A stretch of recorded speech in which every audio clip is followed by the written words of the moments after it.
राम से आगे की यात्रा है कृष्ण। राम के बचपन का उल्लेख बहुत छोटा है।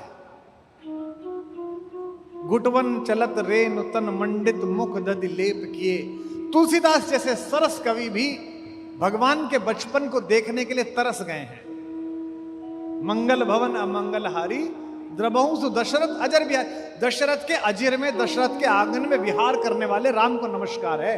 लेकिन आंगन में क्या विहार, क्या क्या किया, इसका ज्यादा वर्णन नहीं है, क्योंकि राम कम आयु में अयोध्या की गुप्तचर सेना के अध्यक्ष बन गए और 15 वर्ष की आयु में तो विश्वामित्र उनको ले ही गए। तो राम ने बचपन नहीं जिया और युवता भी षड्यंत्रों की भेंट चढ़ गई। लेकिन कृष्ण ने बचपन भी बहुत अच्छा जिया और जवानी भी बहुत अच्छी जी, और प्रौढ़ता में तो गीता जैसा नवनीत दिया। जैसे दूध जब जम जाता है, जब उसमें समस्त प्रकार की संजीवनी शक्ति समा जाती है, तब उसके दोहन हो जाने पर जो नवनीत निकलता है। महाभारत का युद्ध वो दोहन करने वाली मटकी थी जो स्वयं मटकी फोड़ने वाले ने ही आयोजित की थी, और उससे जो नवनीत निकला वो गीता जैसा नवनीत निकला, जिसे विश्व भर में आदर दिया जाता है, पढ़ा जाता है।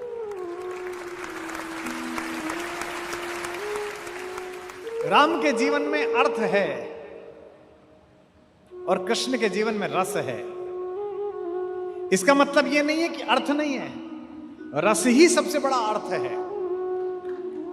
नृत्य करते समय कई बार नर्तक जब स्थिति को भूल जाए कि वो कहां नाच रहा है, कलाकार जब पेंटिंग बनाता हुआ ये भूल जाए कि कितनी देर से उसने पानी नहीं पिया है, गायक सुर लगाता हुआ जब ये भूल जाए कि वो चौराहे पर है कि एकांत में है, तो उस अनहद सीमा को रस कहा जाता है। भगवान कृष्ण 24 घंटे इस रस की सिद्धा अवस्था में रहते हैं। यह संकल्प और सौंदर्य पैदा होता है कि इस जहर के सबसे बड़े प्रतीक जहरीले काले नाग के फन पर चढ़कर भी आप बांसुरी बजाकर डांस कर सकते हैं, नृत्य कर सकते हैं। तभी से तो अन्यथा तो एक सांप दिख जाए तो सारी इंद्रियां और चेतनाएं सजग हो जाती हैं। गाड़ी चलाते समय अचानक सामने से ट्रक मोड़ काट दे तो नाभि के पास सारी चेतना आके केंद्रित हो जाती है। कितने भी बड़े आप रईस हों, हाथ से खाना खाते खाते या पानी पीते पीते कांच का गिलास टूट जाए, गिर जाए, तो एकदम आप छटपटा जाते हैं कि क्या हो गया, जबकि उस गिलास का कोई मूल्य भी नहीं है, 10-20 रुपए हैं। आपत्ति के आते ही सजग हो जाने का कार्य अर्थ कराता है, और आपत्ति संपत्ति अनापत्ति के बीच सजग रहकर बांसुरी बजाने का काम करने वाला कन्हैया कहलाता है, सिद्ध कहलाता है। अब आप कहेंगे कि इतना ही सिद्ध है आपका कृष्ण, तो रोता क्यों है, मां से पिटता क्यों है, गालियां क्यों खाता है, कुटिलता से, मनहर कुटिलता से मुस्कुराता कैसे है, जब दुर्योधन से कहता है कि हाँ हाँ बांध। ये जगत के रस में स्वयं को निष्णात रखने के लिए, लगाए रखने के लिए एक रज्जू है, एक रस्सी है। आत्महत्या की कगार पर गए हुए हर व्यक्ति के मन में जो एक बात कॉमन आई है, जिसकी मनोवैज्ञानिकों ने अध्ययन किया है, वो ये कि पृथ्वी पर जुड़े रहने का उसके कारण समाप्त हो गए हैं। कि अपने बच्चों में, अपने बुजुर्गों में जीवन का एक रस जरूर छोड़ें। कलयुग में जिनमें संतत्व उतरा है, जिनके माध्यम से विश्व ने शांति पाई है, जिनको देखने मात्र से मोक्ष का अनुभव हुआ है, जिनके माथे पर हाथ रखने से नरेंद्र विवेकानंद बन जाता था, वे रामकृष्ण परमहंस भोजन के बहुत शौकीन थे। उन्हें भोजन का बड़ा रस था। ये चटनी में नमक कम है, इसमें थोड़ा जीरा और डालती। मां उनकी पत्नी जो थी वे भी बड़ी विदुषी थी। कलकत्ते के काली मंदिर के मुख्य पुजारी थे रामकृष्ण परमहंस, आप जानते हैं, और काली से बात करते थे, संवाद करते थे, सब जानते हैं। लेकिन खाना खाते समय बहुत टीका टिप्पणी करते थे। इसमें तुमने घी कम डाला, अगली बार से बनाओ तो इसे पहले थोड़ी देर सेकना। एक दिन गुस्से में उनकी पत्नी ने कहा, इतने बड़े विद्वान हो, दुनिया भर के लोग तुमसे प्रवचन सुनने आते हैं। नरेंद्र जैसे बच्चे तुम्हारा आशीर्वाद लेके विवेकानंद बन गए, और तुम ये 24 घंटे ये इस शौक में लगे रहते हो कि इसमें स्वाद था और ये बनाओ। तो उनका मुख थोड़ा म्लान हो गया। रात्रि में शयन के समय उन्होंने अपनी पत्नी और मां से कहा, जो हमारी मां है, उन्होंने कहा कि तू जानती है, इस पृथ्वी में बने रहने का मेरा एकमात्र रस भोजन है, और मैं तुझे एक बात बता रहा हूं, जिस दिन मुझे भोजन में रस आना बंद हो जाए उसके एक हफ्ते बाद मैं पृथ्वी छोड़ दूंगा। और ऐसा ही हुआ। एक दिन उन्होंने खाना खाया, उनके बाद मां ने खाना खाया। मां ने कहा, आप अजीब आदमी हैं, इस सब्जी में मैं नमक डालना भूल गई, आपने बताया ही नहीं। उन्होंने कहा, मुझे तो पता ही नहीं चला। मां ने तुरंत तार भेज के नरेंद्र को बुलवाया कि तुम्हारे गुरुदेव के समय पृथ्वी पर कम रह गया है। और छठे दिन बाद रामकृष्ण परमहंस ने स्वामी विवेकानंद की गोद में शरीर छोड़ दिया, प्राण छोड़ दिया। जीवन का रस बनाए रखने के लिए एक रज्जू डालनी जरूरी है। राम से ही यात्रा कल से चल रही है। राम के दुख ने विश्व को बांधा है। राम के कष्ट ने दुनिया को एक साथ बांध दिया है। वनवास के लिए निकला है वो सुदर्शन युवक, तो पूरा विश्व रोया है। तापस वेश विशेष उदासी, 14 बरस राम वनवासी। हमारे उत्तर प्रदेश में गांव में गीत गाया जाता है, कौन नरेशवा के देशवा उजरी गए लिए। ये कौन सा राजा है जिसने अपना घर बर्बाद करके इतने प्यारे बच्चों को जंगल भेज दिया है। महिलाएं बात कर रही हैं। अब पंक्ति आती है कृष्ण पर और राम पर, राम के दुख ने विश्व को बांधा है और कन्हैया के आनंद ने विश्व को बांधा है। यह अंतर है, क्योंकि अंतिम यात्रा तो आनंद की ही है। कल भी मैंने बताया था, भगवान का नाम क्या है? भगवान का नाम है सच्चिदानंद। आनंद तो अपराधियों को भी आता है, आनंद तो महिलाओं को, घरेलू हिंसा का शिकार करने वाले पुरुषों को भी आता है, आनंद तो गली के कुत्ते को उसके दिवाली के दिन उसकी पूंछ में पटाखे बांधकर उसे कष्ट पहुंचाने वाले लंपट और नालायक बच्चों को भी आता है। आनंद तो अपने मां बाप के सामने अनर्गल बहस करके उनका अपमान करने वाली नालायक संतान को भी आता है। आनंद तो विश्व में इतनी बड़ी जनसंख्या का कत्लेआम करने वाले हिटलर को भी आता था। लेकिन वो दुखांतिक आनंद था। एक आनंद होता है कि आपके पहुंचने से लोग प्रसन्न हो जाएं। मैं आज इस छोटे ठाकुर से ये कहता हूं कि अपने बड़े भाई बड़े ठाकुर से बात करके मुझे सिर्फ इतना साहस प्रदान करे, मुझे इतनी आयु प्रदान करे, मुझे इतनी चेतना प्रदान करे कि वाम पथ पर जाती हुई एक पूरी पीढ़ी को मैं राम पथ तक ला सकूं। इतना काम हो जाए तो अच्छा है। यह जो सच्चिदानंद है, ये जो सत्य के कारण आनंद है, इस हॉल में बैठे हुए लोगों आज रात को जाकर सोचना, तुम अच्छा जी रहे हो या बुरा जी रहे हो, इसकी एक पहचान है। क्या तुम्हारे होने से आसपास सुंदरता पैदा होती है या भय पैदा होता है? अगर तुम्हारे होने से तुम्हारे घर में, तुम्हारे परिवार में, तुम्हारे व्यापार में, तुम्हारे शहर में भय पैदा होता है, दुख पैदा होता है, तो तुम निरर्थक जी रहे हो। और अगर तुम्हारे पहुंचने मात्र से गली के लोग, मोहल्ले के लोग, श्याम समिति के लोग प्रसन्न हो जाते हैं, तो सोचो कि तुम आनंद के साथ जी रहे हो, सच्चिदानंद के साथ जी रहे हो। और कोई ईश्वर नहीं, और कोई ईश्वर की संभावना नहीं है, संकल्पना नहीं है, केवल यही संकल्पना है। आपके होने मात्र से जगती में प्रसन्नता का व्यवहार होना चाहिए। आप कुछ लोगों को देखिए, उनका चेहरा कितना प्रसन्नता से भरा हुआ होता है। आपको वो एयरपोर्ट पे मिलते हैं, आपको वो ट्रेन में मिलते हैं, आपको गली में मिलते हैं, वो कितने प्रसन्न मिलते हैं। ऐसा लगता है कि परमात्मा ने आज इनको कोई बड़ी उपलब्धि दिला दी है, जबकि ऐसा कुछ हुआ नहीं है। और कुछ लोगों को देखिए, उनका चेहरा ही ऐसा है कि वो पुण्यतिथि के दिन पैदा हुए हैं, वो कष्ट में ही रहते हैं। तो यह जो आनंद में रहने की सतत प्रक्रिया है, यह आपके अंदर का कृष्ण तत्व है।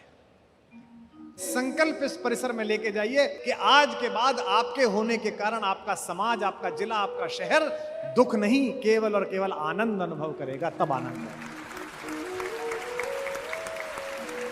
क्योंकि आपका जो दुख है, आप मुझसे कहेंगे जी मुझे तो खुद ही बहुत दुख है, मेरे तो व्यापार में घाटा हो गया, मेरा तो प्रमोशन नहीं हुआ, मेरे तो पैर में चोट लग गई। आप बहुत सारी बातें करेंगे, लेकिन नहीं, जितना दुख तुम्हें है, सामने वाले का उसका 1/10 दुख कम करके देखो, तुम्हारा 2 गुना सुख उत्पन्न होगा।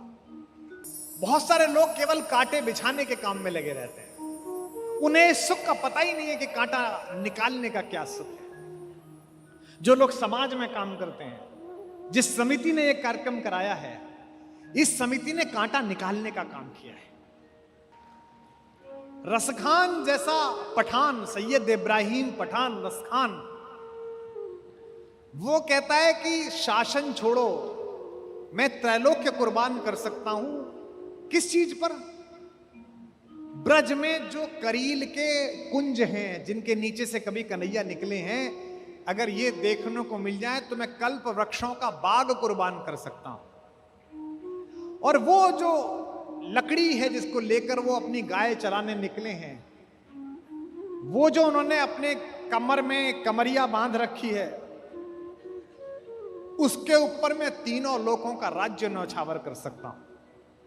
अगर भगवान मुझे कहें कि रसखान सुन, तुझे 8 सिद्धि और 9 निधि प्रदान करता हूं, और दूसरी तरफ एक काम यह है कि जहां कन्हैया गाय चराते थे वहीं तुझे गाय चराने का काम देता हूं, तो रसखान कहता है कि मैं लपक कर गाय चराने का काम ले लूंगा, 8 निधि छोड़ दूंगा, 9 निधि छोड़ दूंगा।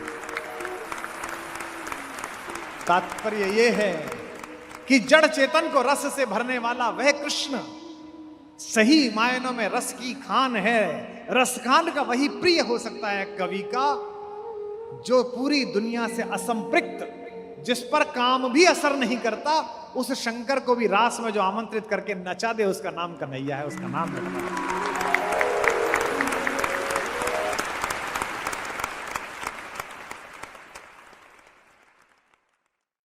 भारतीय स्त्रियों के इतिहास की सबसे दीपित चरित्र है द्रौपदी।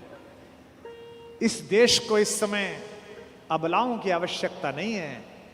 अपने केशों पर अगर कोई निर्लज्ज हाथ डाल दे तो उसकी छाती फाड़ देने का साहस पैदा करने वाली द्रौपदियों की आवश्यकता है। सोच के देखिए कि रुक्मिणी और राधा जब मिली होंगी तो कैसा दृश्य होगा। एक ने बालक कन्हैया को देखा है और एक ने राजनीतिज्ञ कृष्ण को देखा है। एक ने मनमोहक बातों में इस विश्व को फंसा लेने वाले एक नायक को देखा है, और दूसरे ने अपने हाथ पर चक्र धारण करके इस पूरे विश्व को अनुशासन में ले आने वाले शासक को देखा है, महायोद्धा को देखा है। कृष्ण राधा के बचपन के दोस्त थे, प्रेमी थे, लेकिन दुर्भाग्य था कि राधा ने उन्हें विश्व की महाशक्ति रचते हुए नहीं देखा। राधिका ने कृष्ण को कुचक्र के जालों को सुलझाते हुए नहीं देखा, शिशुपाल का वध करते हुए नहीं देखा। लेकिन रुक्मिणी का भी यह दुर्भाग्य कम नहीं है कि उसने तीनों लोगों को मुक्त हस्त से दान देने वाले को दूसरे के घर में चुपचाप घुसकर कुछ चुराते हुए भी देखा।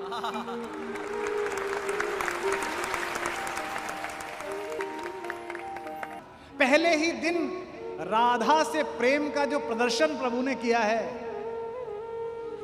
बरसाने से एक 12 साल की लड़की खेलने के लिए पहली बार गोकुल आई सहेलियों के साथ। इसे कहते हैं लव एट फर्स्ट साइट। पहली बार कृष्ण ने राधा को देखा, पहली बार। और राधा भी राधा ही है, कन्हैया कन्हैया है तो राधा भी तो राधा ही है। हजारों रतियां इकट्ठी कर दी जाएं तो भी ठकुरानी के पैर की सबसे छोटी उंगली के नाखून के बराबर ना पहुंचेंगे, इतनी सौंदर्य, इतना मिठा।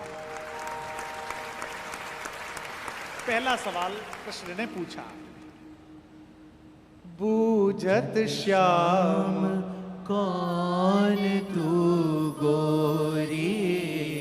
पहला सवाल, बूझत श्याम कौन तू गोरी।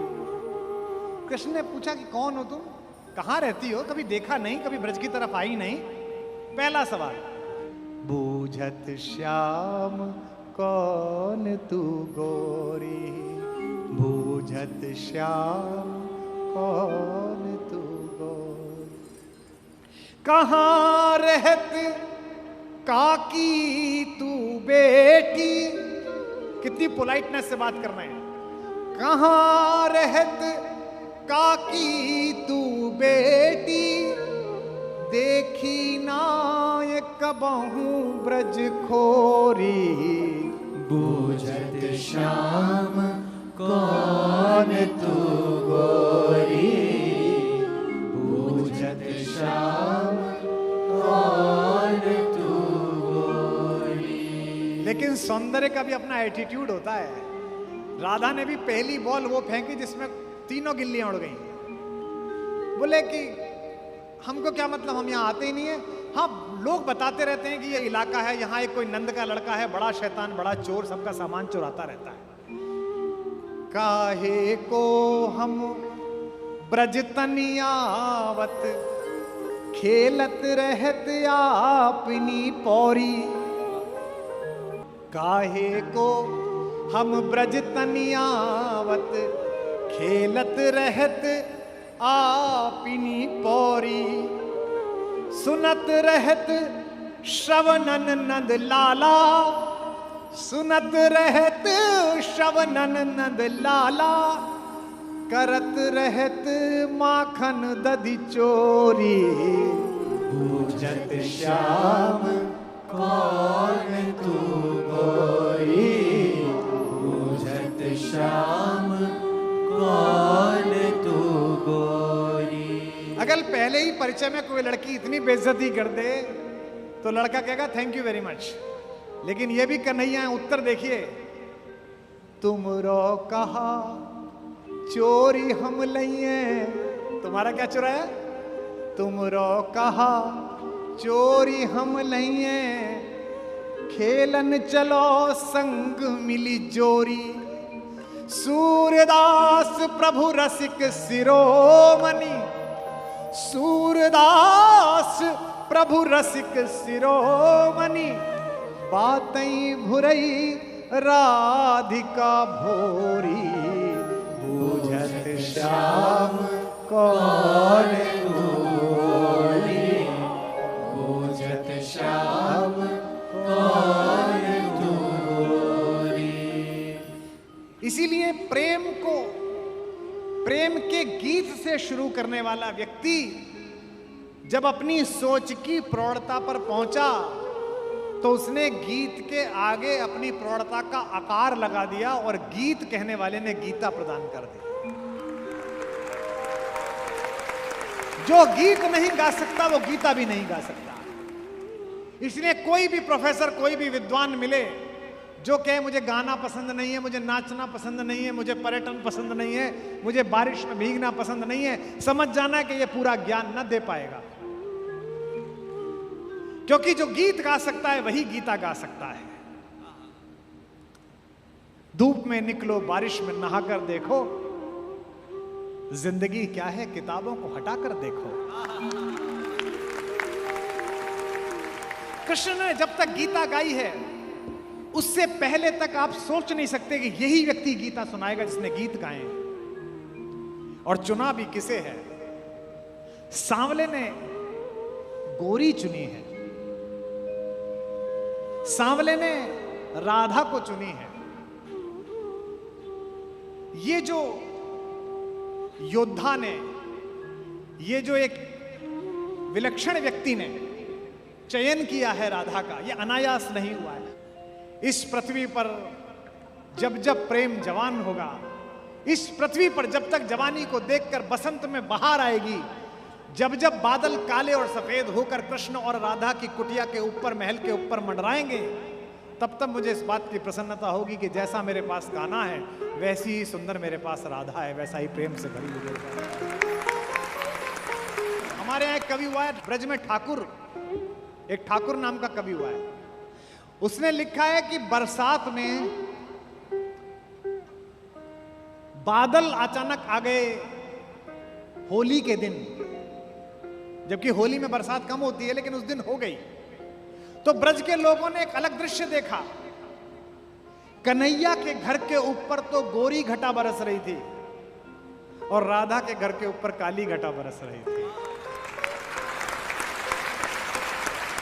अपने अपने निज गेहन में, अपने अपने घर में अपने अपने निज गेहन में चढ़े दो स्नेह की नाव पेरी, चढ़े दो स्नेह की नाव पेरी, चढ़े दो स्नेह की नाव पेरी। अंगनान में भीजत प्रेम भरे, समझो बलि में बलि जाम पेरी, समयो लखी में बलि जाम पेरी, समयो लखी में बलि जाम पेरी। कहे ठाकुर दो उनकी रुचि से, रंग द्वय उमड़े दो ठाम पेरी, रंग द्वय उमड़े दो ठाम पेरी। सखी कारी घटा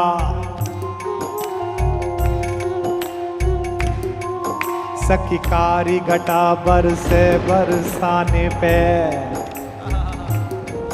सखी कारी घटा बरसे बरसाने पे, गोरी घटा नंद गाँव पेरी, सखी गोरी घटा नंद गाँव पेरी, सखी गोरी घटा नंद गाँव पेरी, सखी गोरी घटा नंद गाँव पेरी, सखी गोरी घटा नंद गाँव पेरी।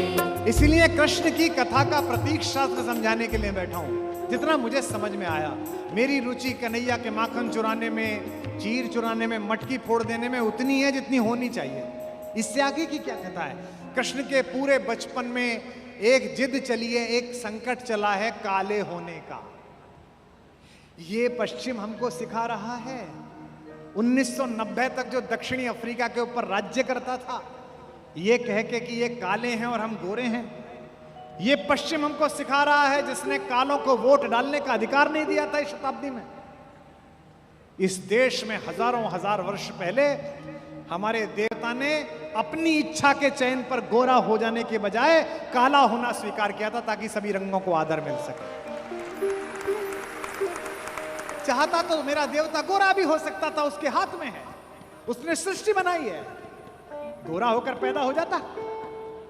ना मेरा राम गोरा है, ना मेरा कन्हैया गोरा है, ना मेरा शंकर गोरा है, ताकि रंग के आधार पर पृथ्वी पर घूमता हुआ कोई भी मनुष्य मिले तो हिंदुस्तानी, भारत से जाने वाला सनातनी उसे कलेजे से लगा सके कि मेरे भगवान के रंग का है, मेरे आराध्य के रंग का है।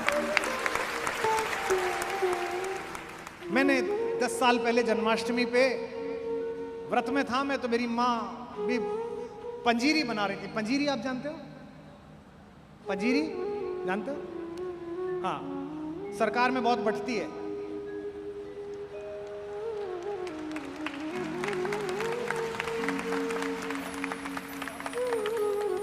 हमारे यहाँ तो एक ही बार जन्माष्टमी पर कटती है, सरकार में 365 दिन बंटती है।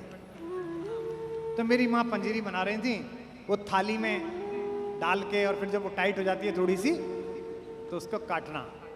तो मैं भी वहीं बैठा हुआ था, उनसे बतरस कर रहा था। मुझसे बोली कि ये, मैंने कहा चखा तो दो। तो उन्होंने वो जो जिस चाकू से काट रही थी, तो मेरी तरफ इशारा कर, जो दूर हटा हाथ, जब व्रत खुलेगा तब मिलेगी, पहले भोग चढ़ेगा। अरे मैंने कहा मैं भी तो कन्हैया ही तुम्हारा, दे दो, इसमें क्या दिक्कत है, घर में ही मौजूद है, वहां कहाँ आ जाओगे? बोली नहीं बकवास नहीं, बनाने लगी। मुझसे बोली अच्छा चल एक काम कर, जा तब मिलेगा जब पहले कृष्ण जी पे कुछ लिख के ला, रात को जब व्रत खोलेंगे तब सुनाना। मैंने 4 पंक्ति कन्हैया पे लिख ली, राधा की ओर से, कि राधा बेचारी इतना प्रेम करा और कृष्ण ने मिले ही नहीं। तो मैंने 4 पंक्ति लिख दी और मैंने जल्दबाजी में उन्हें सुना दी 2 घंटे बाद ही, कि देखो ये लिखी हैं पंक्ति, आपको भी सुना देता हूं। कृष्ण को कहां ढूंढे, राधा क्या कह रही हैं कि हो काल गति से परे चिरंतन, अभी यहां थे अभी यहीं हो काल गति से परे चिरंतन, अभी यहां थे अभी यहीं हो। कभी धरा पर कभी गगन में। बचपन में मां से बोले कन्हैया की मां, मैं दाऊ बलराम को चिड़िया दिखा रहा था, तो मैंने इधर की तरफ हाथ उठाया तो सूरज इधर की तरफ दिखने लगा। तो मां ने कहा तुझे क्या पता, तू जिधर की तरफ उंगली उठा देगा सूर्य और चंद्रमा को तो दिशा में जाना ही पड़ेगा, तुझे क्या पता। तो कभी धरा पर कभी गगन में, कभी कहां थे कभी कहीं हो। तुम्हारी राधा को भान है तुम सकल चराचर में हो समाए। तुम्हारी राधा को भान है, तुम सकल चराचर में हो समाए। बस एक मेरा है भाग्य मोहन के जिसमें होकर भी तुम नहीं हो। बस एक मेरा है भाग्य मोहन।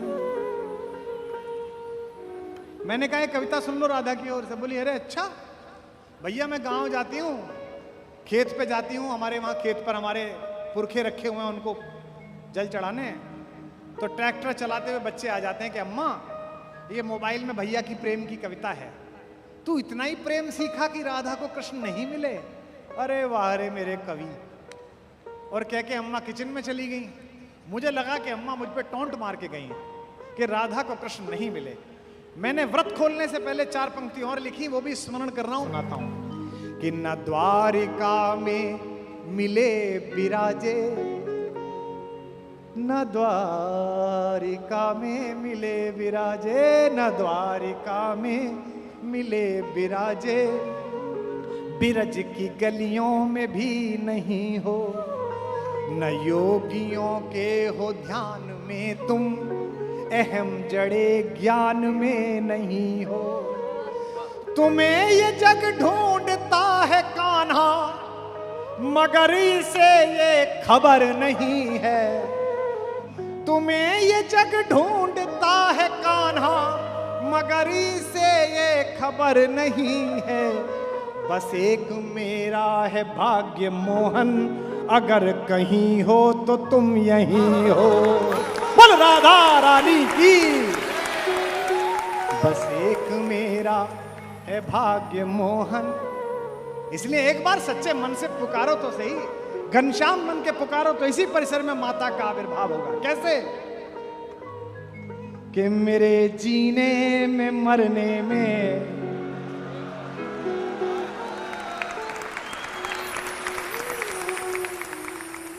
तुम्हारा नाम आएगा। मैं सांसें रोक लूं फिर भी यही इल्जाम आएगा।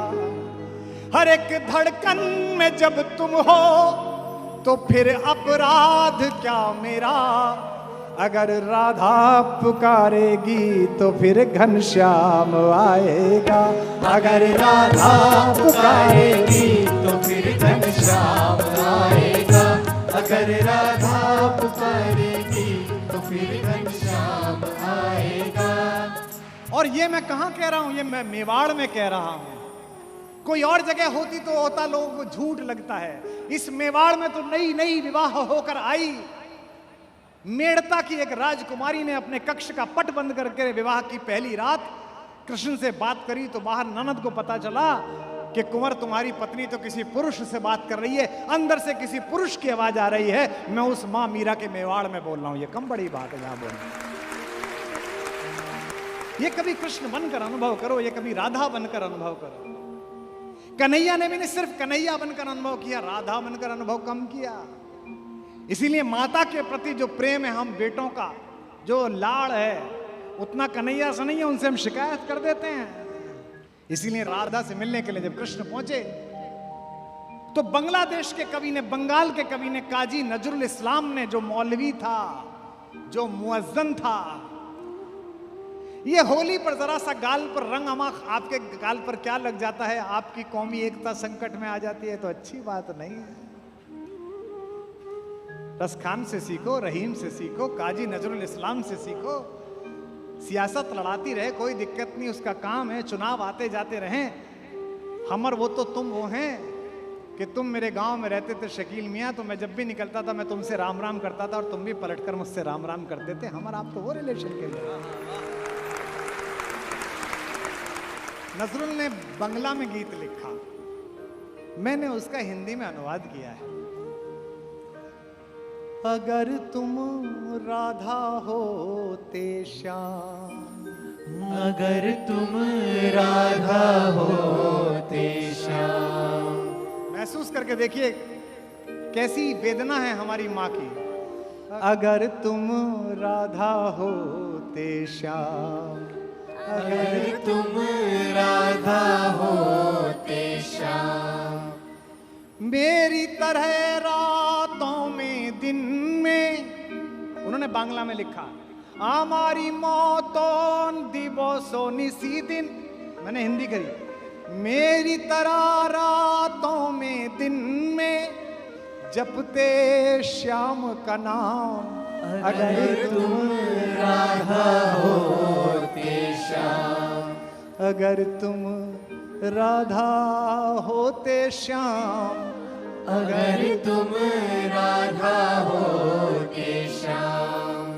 बन फूलों की माल निराली, जो पहने घूम रहे हो, बन फूलों की माल निराली, बन जाती तब नागन काली। कृष्ण प्रेम की भीख मांगने, कृष्ण प्रेम की भीख मांगने आते, लाख जन्म तुम आते आते इस ब्रजधाम। अगर तुम राधा होते श्याम। अगर तुम राधा होते श्याम। अगर तुम राधा होते श्याम। चुपके चुपके चुपके चुपके चुपके चुपके तुमरे हृदय में बसता बंसी वाला। चुपके चुपके तुमरे हृदय में बसता बंसी वाला। धीरे धीरे उसकी धुन से बढ़ती मन की ज्वाला। पनघट पे तुम नैन लगाए रहते आस लगाए। कारे के संग प्रीत लगाकर, कारे के संग प्रीत लगाकर हो जाते बदनाम। अगर तुम राधा होते श्याम। अगर तुम राधा होते श्याम।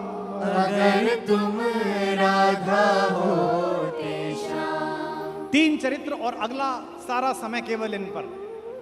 एक रुक्मिणी और एक राधिका, एक पटरानी और एक दीवानी, और एक दूसरी लुभानी जो चित्तौड़ के किले में नाची, पागल होकर नाची।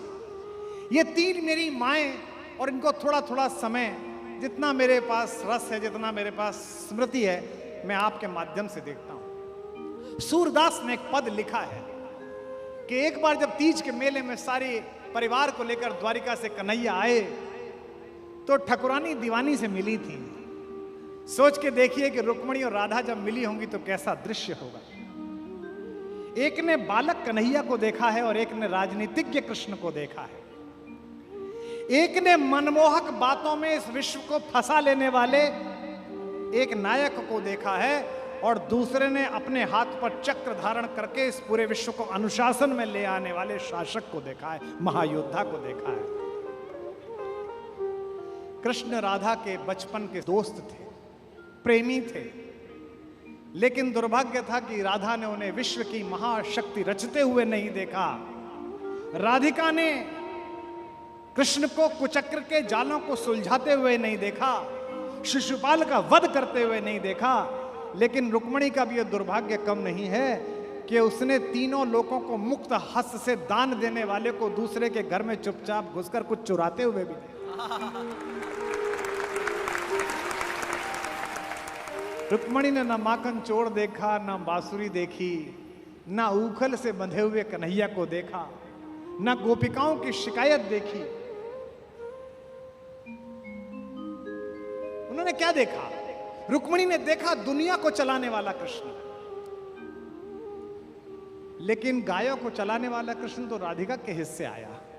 संस्कृत में गौ के 3 अर्थ हैं, एक इंद्रियां, दूसरा गाय, और तीसरा सूर्य के चारों ओर घूमने वाला समस्त सौर मंडल के ग्रह, उन्हें भी गौ कहते हैं। रुक्मिणी बहुत सौभाग्यशाली है कि पटरानी है, लेकिन कैसी पटरानी जिसके हिस्से न बांसुरी आई न माखन आया। जो मैंने कल कहा था कि कृष्ण ने जाते हुए कुरुक्षेत्र की तरफ अर्जुन से कहा, अरे तू निपट मूर्ख रहा मेरे मित्र, सारी सेना तो ले गया दुर्योधन, तू अकेला मुझे ले चला, माखन ले गया, तू छाछ लेकर जा रहा है। मुस्कुराते हुए अर्जुन ने कहा कि वो पागल था, वो माखन ले गया तो मैं तो माखन चोर को लेके जा रहा हूं, आप सबसे आगे, इसमें कोई दिक्कत नहीं। राधा की जो यात्रा तुमसे प्रारंभ हुई थी और रुक्मिणी की यात्रा आपसे प्रारंभ हुई थी।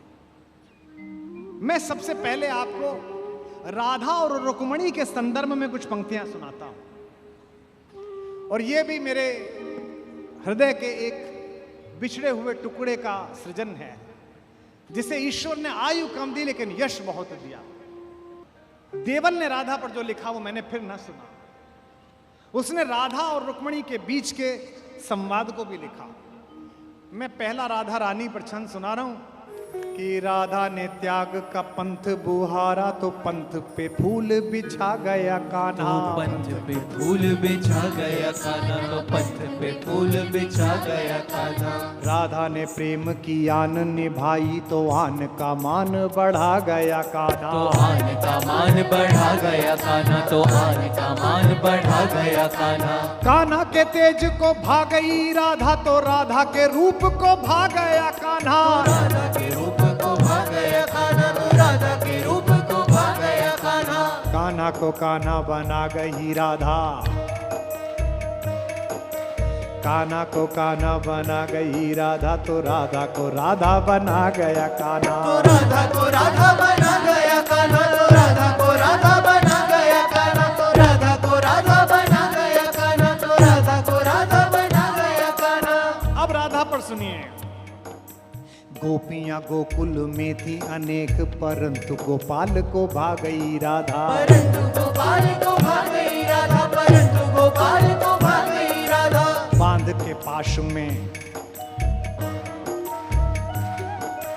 बांध में पाश में नाग नथैया को काम विजेता बना गई राधा, काम विजेता बना गई राधा, काम विजेता बना गई राधा। काम विजेता को प्रेम प्रणेता को प्रेम पीयूष पिला गई राधा, प्रेम पीयूष पिला गई राधा, प्रेम पीयूष पिला गई राधा। विश्व को नाच नचाता है जो, विश्व को नाच नचाता है जो उस श्याम को नाच नचा गई राधा, उस श्याम को नाच नचा गई राधा, श्याम को नाच नचा गई राधा, श्याम को नाच नचा गई राधा, श्याम को नाच नचा गई राधा। लोगों ने बड़े बड़े ध्यान किए, लोगों ने बड़ी बड़ी तपस्याएं की, लोग बैठे रहे, ग्रंथ पढ़ते रहे, गीता पढ़ते रहे, उनको नहीं मिली, और नाचते नाचते किसे मिला कान्हा। त्यागियों में अनुरागियों में बड़ भागी थी नाम लिखा गई राधा, बड़े भागी थी नाम लिखा गई राधा, भागी थी नाम लिखा गई राधा। रंग में कान्हा के ऐसी रंगी रंग, कान्हा के रंग नहा गई राधा, रंग रंगा गई राधा, कान्हा के रंग रंगा गई राधा। प्रेम है भक्ति से भी बढ़कर यह बात सभी को सिखा गई राधा, बात सभी को सिखा गई राधा, बात सभी को सिखा गई राधा। संत महंत तो ध्याया किए और माखन चोर को भा गई राधा, माखन चोर को भा गई राधा, माखन चोर को भा गई राधा, माखन चोर को भा गई राधा, माखन चोर को भा गई राधा। अच्छा, अपने अपने श्याम किया था तो समिति वालों जब ये मंच बनाया तो भैया मंच बनाया था तो जब कन्हैया का विग्रह लगाने की सोची थी तो समिति के किसी आदमी ने नहीं सोची कि इनके साथ माता रुक्मिणी को खड़ा कर दे, और लोग फिर भी कहते हैं कि राधा को कन्हैया नहीं मिले।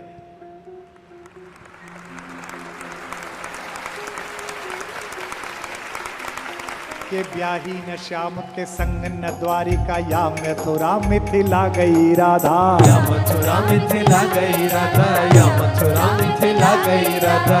ब्याही न श्याम के संग न द्वारिका या मथुरा मिथिला गई राधा, या मथुरा मिथिला गई राधा, या मथुरा मिथिला गई राधा।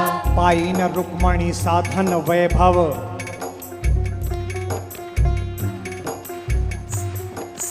पाई न रुक्मणी साधन वैभव, संपदा को ठुकरा गई राधा। संपदा को ठुकरा गई राधा, संपदा को ठुकरा गई राधा।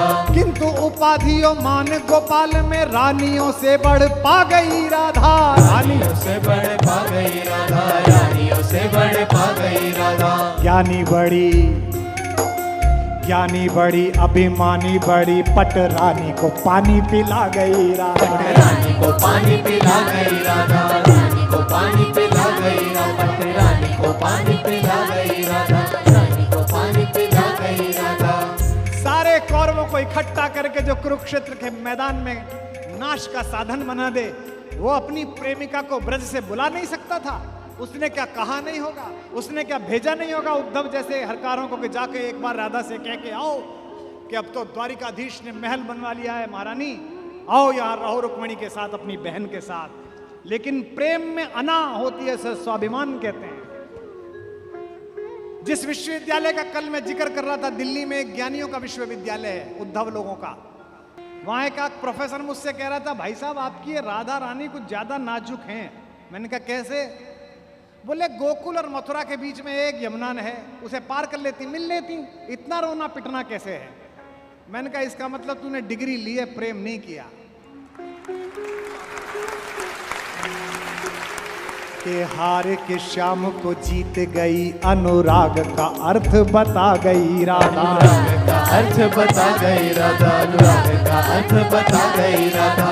पीर पे पीर सही पर प्रेम को शाश्वत कीर्ति जगा गई राधा। शाश्वत कीर्ति दिला गई राधा, शाश्वत कीर्ति दिला गई राधा। कान्हा को पा सकती थी प्रिया,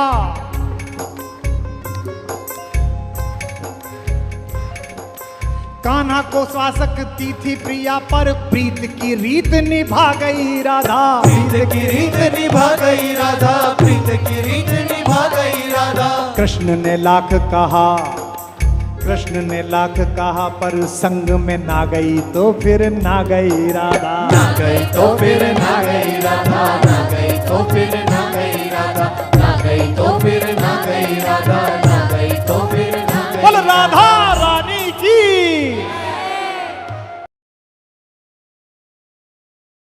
शांति ऐसे नहीं आती, शांति नहीं तब तक जब तक सुख भाग न नर का सम हो, नहीं किसी को बहुत अधिक हो, नहीं किसी को कम हो। ये कहा अर्जुन ने, लेकिन युधिष्ठिर ने नहीं मानी, बड़े भैया ने नहीं मानी। ये जो बड़े भैया लोग होते हैं बड़े शांतिपूर्ण होते हैं, शांति शांति शांति। हर घर में कुछ युधिष्ठिरों की आवश्यकता भी है, लेकिन हर घर में ऐसे लोगों की आवश्यकता है कि अगर कोई निर्लज्ज कुलवधू के आंचल पर हाथ डालने की कोशिश करे तो वो बिना बड़े भैया से पूछे अपना गांडीव उठा ले और अपनी गदा उठा ले। ऐसे लोगों की आवश्यकता है। ये जो गीता के पारायण से पहले महाभारत में उद्घोष सुनते हो, यदा यदा हि धर्मस्य ग्लानिर्भवति भारतः अभ्युत्थान अधर्मस्य तदात्मानं सृजाम्यहम्। मैं स्वयं को सृजित करूंगा। ये जो इन्होंने कहा था, ये एक दिन में नहीं कह दिया था। इसकी भूमिका लिखी गई थी उस दिन जब गोकुल के गौवंश और गोकुल के गौ उत्पादनों का शोषण कंस की मार्केट करना चाहती थी। ये जो चक्र घुमाता हुआ कृष्ण आपने देखा, यह जो अन्याय के खिलाफ रथ का पहिया उठाता हुआ कन्हैया आपने देखा, ये एक दिन में तैयार नहीं हुआ। ये ब्रज भूमि में कंस जैसे अहंकारी का बाहर से आतंक और इंद्र जैसे अहंकारी का ऊपर से आतंक, इसके बीच लड़ लड़कर जिस योद्धा ने अपने आप को तैयार किया है, उस हीरो का नाम, उस नायक का नाम कन्हैया है, उसका नाम कृष्ण है।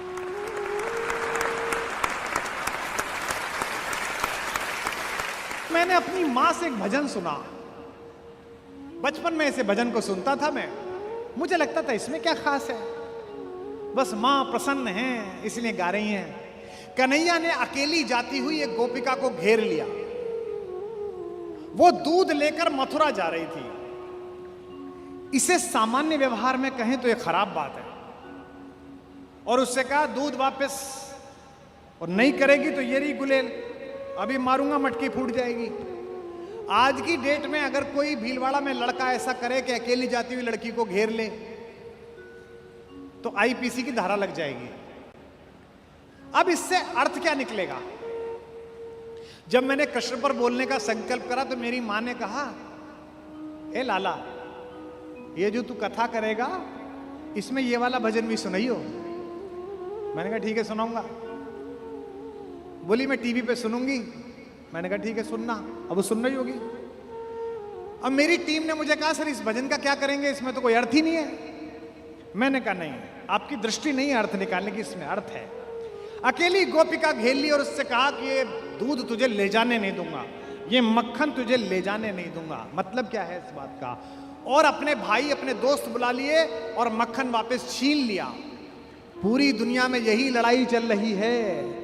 प्राकृतिक संसाधन जिनके हैं, पहला अधिकार उनका है। सबसे पहला दूध गोकुल के बच्चों को मिलेगा, किसी अहंकारी कंस और उसके दरबारियों को नहीं मिलेगा। यह घोषणा है। ये जो संसाधनों के वितरण का झगड़ा है, एक दुनिया का सबसे बड़ा गुंडा है, दुनिया का सबसे बड़ा सेठ, अपना तेल इस्तेमाल नहीं करता। तेल कहां से लेता है? मिडिल ईस्ट से। दुनिया का 17% तेल उसकी जमीन के नीचे है, एक बूंद तेल नहीं निकाला है। पाइप डाल लिया है, रिफाइनरी बना ली है, यूज नहीं करता। तेल किसका ले रहा है? दूसरे देशों का, ताकि इनका पहले खत्म हो जाए। मरे तो ये मरे, मैं जिंदा बचूं। लकड़ी किससे लेता है? ब्राजील से। पानी किसका इस्तेमाल करता है? कनाडा का। कूड़ा कहां फेंक के आता है? सोमालिया में। और विश्व को बताता है कि शांति कैसे फैलेगी। मैं दिल्ली से रोज आता हूं तो रोज हंसता हूं। दिल्ली से आप कभी एयरपोर्ट की तरफ आइए, न्याय और अहिंसा पथ के कोने पे एम्बेसी है। इन दो रास्तों के कॉर्नर पे बनी हुई है, जिन दो रास्तों से उनका कोई मतलब ही नहीं है। अपनी दुकानदारी चलाने के लिए एक यूनाइटेड स्टेट बना रखा है। जब ये गुंडाई करता है तो यूनाइटेड स्टेट कहता है रात आवाज नहीं आ रही भाई साहब। होता ना जिनको उधार आप दे दो, उनसे बोलो यार वो 20,000 रुपए दिया था, हेलो हेलो भाई साहब नेटवर्क नहीं है। और हम जैसे देश हमसे हमारे कश्मीर के बारे में ज्ञान देता है वहां से कि जनमत करा लो, ये करा लो। है अमन के वास्ते जग में बना UNO। USA की यू है इसमें, बाकी सबकी नो ही नो।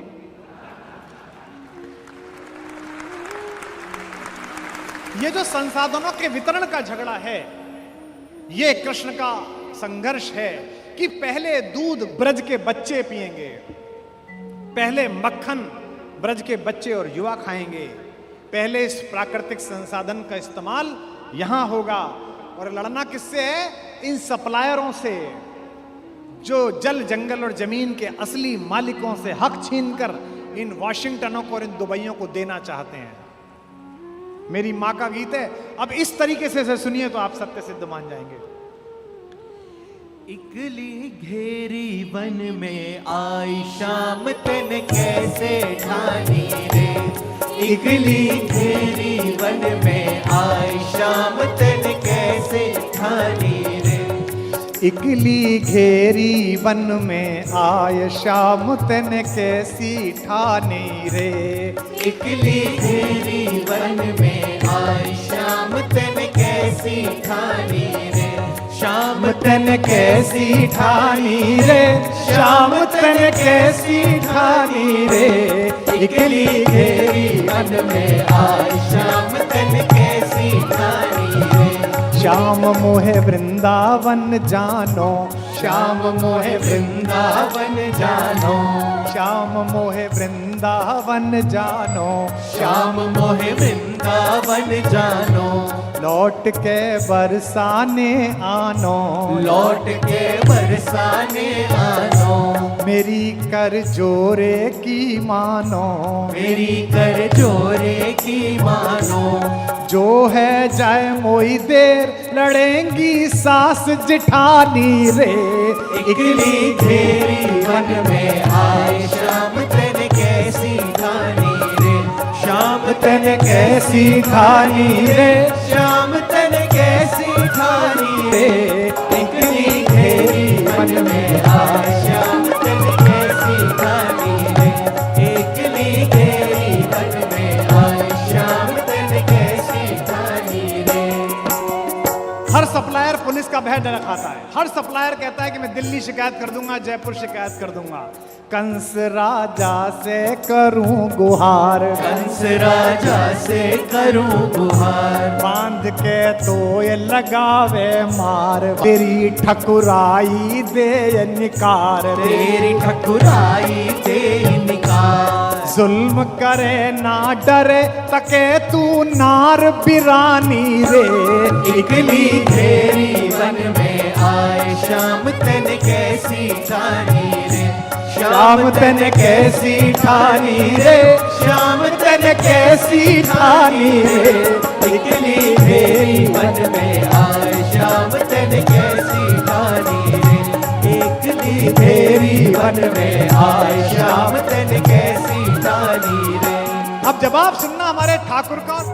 कंस क्या खसम लगे तेरो, कंस का कसम लगे तेरो, जा दिन जाए मैंने घेरो, जा दिन जाए मैंने घेरो, मारवा को कर दूंगो केरो, मारवा को कर दूंगो केरो, याय कु जन्म भयो मेरो, आए को जन्म भयो मेरो, कंस करूं निर्वंश मेट दऊं नाम निशानी रे, इकली घेरी वन में आए, शाम तन कैसे ठानी रे, शाम तन कैसे ठानी रे, श्याम तन कैसी ठानी रे, इकली घेरी वन में आए, शाम तन कैसी ठानी रे, इकली अब क्या है? घेरी वन में आए। अकेले कृष्ण से रुक नहीं रहा। देखो आप आनंद, प्राकृतिक संसाधन की लूट हो रही है, हमारा ब्रेन छीन के ले जाया जा रहा है। कृष्ण ने क्या कहा?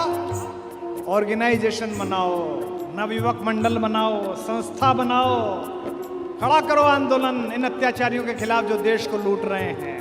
आए गए इतने में सब ग्वाल, आए गए इतने में सब ग्वाल, आए गए इतने में सब ग्वाल, आए गए इतने में सब ग्वाल, परे नैनन में डोरा लाल, परे नैनन में डोरा डाल, झूम के चले अदा की चाल, झूम के चले अदा की चाल, लुट गयो माखन मारग में, अजी लुट गयो माखन मारग में, घर गई खिसियानी रे, इकली घेरी वन में आए, शाम तन कैसी ठानी रे, शाम तन कैसी ठानी रे, वो गिरधर कैसी ठानी रे, इकली घेरी वन में आए, शाम तन कैसी ठानी रे, इकली घेरी वन में आज शाम तन कैसी ठानी रे, इकली घेरी वन में आज शाम तन कैसी ठानी रे, इकली घेरी वन में आज शाम तन कैसी ठानी। बोल बांके बिहारी लाल की। यह जो प्राकृतिक संसाधन की लूट बचाने वाला व्यक्ति था ना, बच्चा, ये जो गीता के पारायण से पहले महाभारत में उद्घोष सुनते हो, यदा यदा हि धर्मस्य ग्लानिर्भवति भारतः अभ्युत्थान अधर्मस्य तदात्मानं सृजाम्यहम्, मैं स्वयं को सृजित करूंगा। ये जो इन्होंने कहा था, ये एक दिन में नहीं कह दिया था, इसकी भूमिका लिखी गई थी उस दिन जब गोकुल के गौवंश और गोकुल के गौ उत्पादनों का शोषण कंस की मार्केट करना चाहते थे। आप जो भी पैदा करें उसके लिए मार्केट का निर्माण करें, ये तो ठीक है, लेकिन मार्केट आपके हिसाब से आपसे पैदा करवाने लगे, ये शोषण है। हमसे लोग अक्सर कहते हैं, कवि सम्मेलनों में तो बहुत आरोप लगते थे, पैसे बढ़ा दिए आपने, और कहां कहां प्रोग्राम होने लगे, आईआईटी में होते हैं, फलां होते हैं। तब मैं सदा लड़कों से कहता था, अपने जूनियर से कहता हूं, कभी यहां बैठे उनसे कहता हूं, कविता का बाजार पैदा करो, बाजार के लिए कविता मत लिखो। जैसे राजनीति का धर्म होना चाहिए, धर्म की राजनीति नहीं होनी चाहिए। ये जो चक्र घुमाता हुआ कृष्ण आपने देखा, यह जो अन्याय के खिलाफ रथ का पहिया उठाता हुआ कन्हैया आपने देखा, ये एक दिन में तैयार नहीं हुआ। ये ब्रज भूमि में कंस जैसे अहंकारी का बाहर से आतंक और इंद्र जैसे अहंकारी का ऊपर से आतंक, इसके बीच लड़ लड़कर जिस योद्धा ने अपने आप को तैयार किया है, उस हीरो का नाम, उस नायक का नाम कन्हैया है, उसका नाम कृष्ण है।